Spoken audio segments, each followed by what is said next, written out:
Salut à tous et bienvenue sur ma chaîne. Alors déjà je m'excuse, ça fait un petit moment que je n'ai pas filmé ni diffusé de vidéo. J'ai eu des petits changements dans ma vie professionnelle qui m'ont pris énormément de temps parce que j'ai dû me préparer psychologiquement et physiquement à changer un peu de boulot, on va dire. Donc voilà, ça y est, c'est en place maintenant. J'ai réussi ce que je voulais faire, à intégrer le groupe que je voulais. Donc ça y est, je suis un peu plus disponible maintenant pour reprendre les films, les montages de vidéos. Je vais vous en faire quelques-uns maintenant.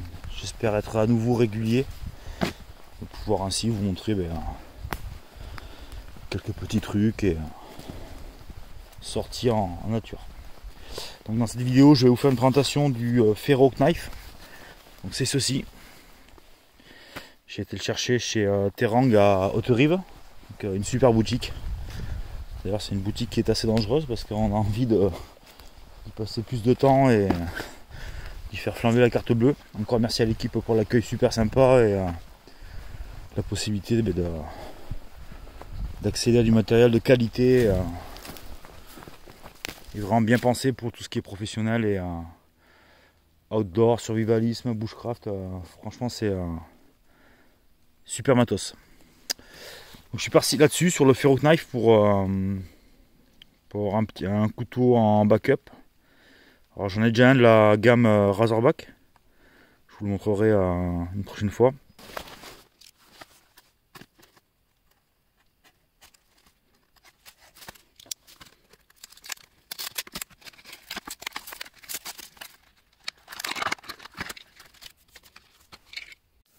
Vous voyez le couteau une fois déballé.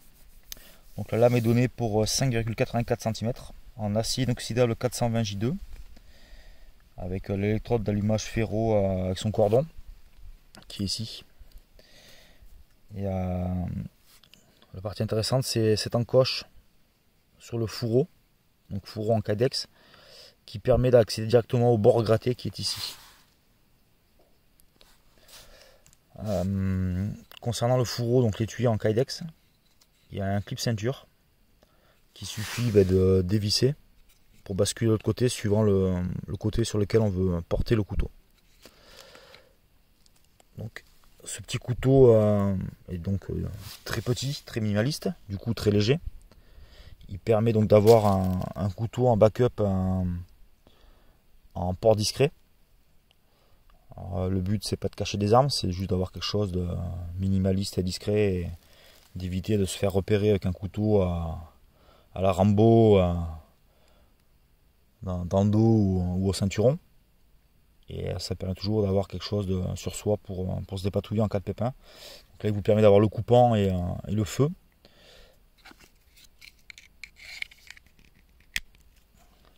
Une fois rangé dans son étui, on voit bien l'accès à la partie à gratter.